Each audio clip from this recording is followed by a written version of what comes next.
ایک دور دراز سلطنت میں شہزادی لل نامی ایک خوبصورت اور نیک دل لڑکی رہتی تھی۔ لل کا دل بہت بڑا تھا اور وہ ہمیشہ دوسروں کی مدد کرنے کے لیے تیار رہتی تھی۔ لیکن اس کی زندگی میں ایک کمی تھی، اس کے پاس کوئی سچا دوست نہیں تھا۔ ایک دن لل محل کے باغ میں چہل قدمی کر رہی تھی جب اس نے ایک ننھا پرندہ دیکھا جو اپنے پنکھوں میں الجھا ہوا تھا۔ پرندہ زخموں سے چور تھا اور الفاڑنے کے قابل نہیں تھا۔ لل نے فوراً پرندے کو اپنے ہاتھوں میں اٹھایا اور اسے محل کے اندر لے گئی۔ محل کے اندر لل نے پرندے کا زخم صاف کیا اور اسے آرام کرنے کے لیے ایک نرم سی جگہ دی۔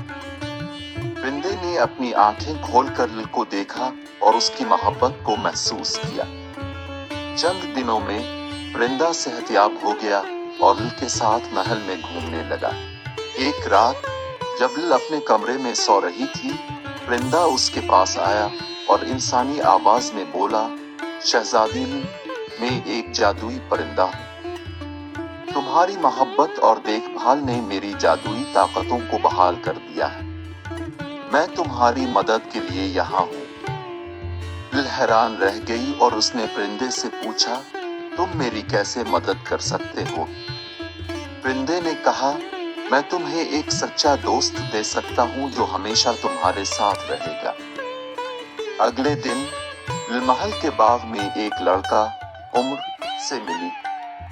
عمر ایک بہادر اور نیک دل لڑکا تھا جو شہزادی لل کی طرح دوسروں کی مدد کرنے کے لیے تیار رہتا تھا۔ دونوں کی ملاقات جادوئی پرندے کی بدولت ہوئی تھی۔ لل اور عمر نے جلد ہی ایک دوسرے کی دوستی کو پہچان لیا اور دونوں ایک دوسرے کے بہترین دوست بن گئے۔